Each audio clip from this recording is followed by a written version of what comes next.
Ya pemirsa, langsung saja saya lanjutkan perbincangan. Prof. Hikmah, Presiden Joko Widodo dalam pidatonya jelas-jelas mengungkapkan berbagai kelemahan atau kesulitan yang ada untuk berinvestasi di Indonesia. Misalnya soal lahan, pembebasan lahan yang sulit misalnya. Ada resistensi dari warga, kemudian juga izin usaha yang sulit. Menurut Anda atau Anda melihatnya bagaimana jika kelemahan-kelemahan ini diekspos di media, di forum internasional, apakah itu sesuatu yang wajar atau sebaiknya ya tidak?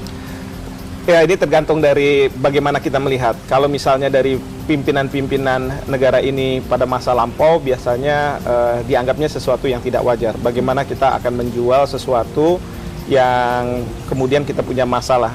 Tetapi kelihatannya Pak Jokowi ingin merubah paradigma ini.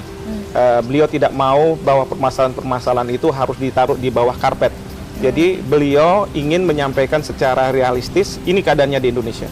Tetapi saya juga pernah melakukan hal tersebut. Kalau saya menulis di media dan lain sebagainya atau di presentasi di luar negeri bahwa kondisi di Indonesia seperti ini.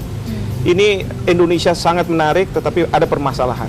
Nah, bedanya saya dengan Pak Jokowi tentu karena beliau adalah presiden, sebagaimana dijanjikan di dalam pidatonya, dia mengatakan bahwa saya akan minta menteri saya, gubernur saya, wali kota saya untuk membereskan permasalahan ini. Ini yang makanya tugas besar untuk menyelesaikan permasalahan-permasalahan ini. Dan kita tahu bahwa di Indonesia kalau memang tidak diselesaikan, bagaimana akan terbuka lapangan pekerjaan, bagaimana akan ada pembangunan dan seterusnya dan seterusnya.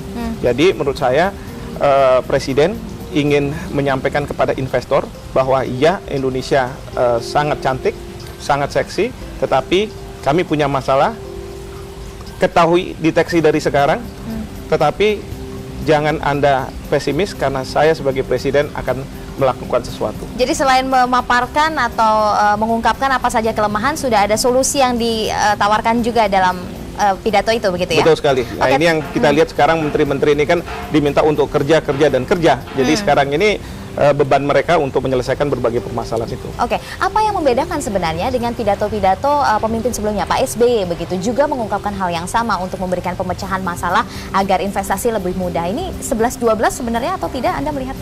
Begini, kalau mengenai pidato Presiden Jokowi di APEC itu perlu diingat, beliau itu berpidato di depan investor yang sudah tahu kondisi di Indonesia. Mereka membaca koran setiap hari dan mereka sangat mendapatkan economic intelligence ya dan lain sebagainya.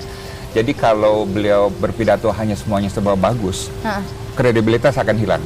Mengapa? Karena investornya udah tahu. Nah, ini kan ada masalah ini, ada masalah itu. Sudah jadi pengetahuan umum gitu. Jadi pidato yang bagus ada selalu pidato yang positif ya, tapi juga mengakui seperti Pak Hikmah katakan jujur dengan permasalahan yang ada.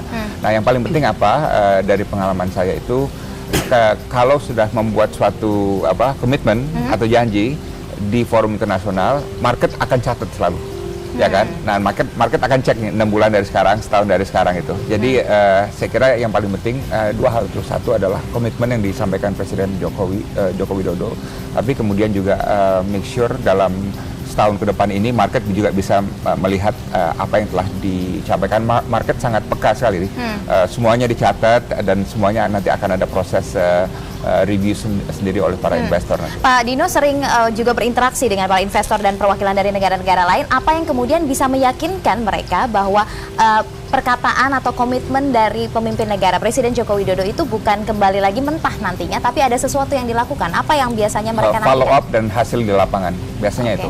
Dan juga begini, yang penting itu adalah investor itu punya opsi mau menanamkan uangnya di mana saja. Mereka nggak harus di Indonesia, bisa di Cina, India dan lain sebagainya. Mereka ingin didengar dan kalau ada masalah diperhatikan. Sama dengan investor dalam negeri juga. Ya, jadi memang perlu ada perhatian khusus dari pemerintah. Misalnya investor tidak diperlakukan dengan adil dan ada masalah di lapangan. Ini makanya di negara-negara lain sukses. Harus ada mekanisme di mana masalah itu dapat ditangani dengan segera. Gitu. Oke, Bung Karding, tentunya Anda juga yang salah satu bagian yang mendukung juga bagaimana kerja dari pemerintah Joko Widodo nantinya. Anda apa yang kemudian diidentifikasi? Oke, masalah-masalah ini sudah ada, klasik sebenarnya, tidak hanya baru-baru ini, tapi sudah lama sekali. Apa yang belum dilakukan oleh pemerintah sebelumnya dan akan dilakukan sehingga bisa membuktikan komitmen kepada pemimpin negara dan CEO internasional ini? Jadi ngomong yang belum itu juga tidak bijak. Mereka semua sudah berproses. Pak SBY saya kira sudah berjalan, tinggal Pak Jokowi ini sebenarnya finishingnya seperti apa. Nah, dalam posisi finishing seperti ini memang di internal kita juga ada hal-hal yang saya catat selama di DPR itu masih perlu kita benahi, terutama soal misalnya izin usaha. Izin usaha dalam undang-undang perindustrian yang baru kita itu memang sudah ditegaskan bahwa ada batas tertentu bagi negara untuk waktu tertentu untuk mengeluarkan izin. Kalau dalam waktu itu tidak dikeluarkan selama syarat-syarat itu sudah terpenuhi, otomatis dia terpenuhi, bisa berjalan. Nah, ini yang dulu itu sulit.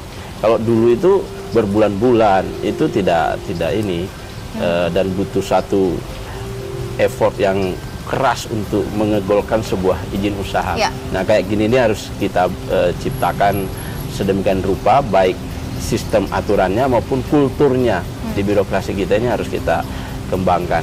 Nah, ini harus tegas juga dari pemerintah nanti. Nah, Pak Jokowi memang saya setuju bahwa komitmennya ini harus dijaga. Jadi tidak boleh ada yang melenceng sedikit karena tidak ada omongan ataupun titik koma yang tidak terrekod oleh pasar maupun komunitas internasional soal ini. Oke, salah satu masalah yang ini juga klasik sebenarnya, ketika izin usaha dikeluarkan pusat begitu misalnya, ini akan berhadapan dengan daerah yang sepertinya tidak terintegrasi. Sudahkah masalah itu juga diidentifikasi dan dicari jalan keluarnya? Betul, itu menjadi salah satu PR besar yang harus terkonsolidasi antara pusat dan daerah di era otonomi ini, karena kadang-kadang juga memang daerah ini punya egonya sendiri, tetapi dengan undang-undang ini otomatis harus dipaksa semua menyesuaikan dengan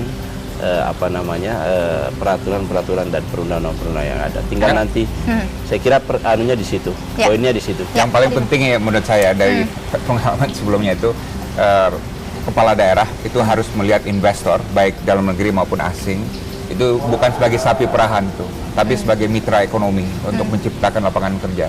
Tapi seringkali yang saya lihat adalah mentalitas itu, melihat mereka sebagai sapi perahan sehingga akhirnya investor merasa kecil hati, tidak merasa di welcome, mereka cari tempat lain. Tapi banyak juga kepala daerah yang sadar sekali dan jago menggandeng investor sebagai suatu mitra. Itu dia soal stabilitas, kemudian juga keamanan, karena kita tahu juga seperti yang Pak Dino sudah ceritakan bahwa di daerah seperti pungutan liar dan lain sebagainya itu masih jamak terjadi sehingga para investor ini ragu begitu. Nah, bagaimana kemudian juga Presiden Joko Widodo sudahkah dalam pidatonya itu bisa menggambarkan komitmen itu? Nanti kita akan bahas lagi pemirsa setelah jeda berikut ini, tetaplah bersama kami.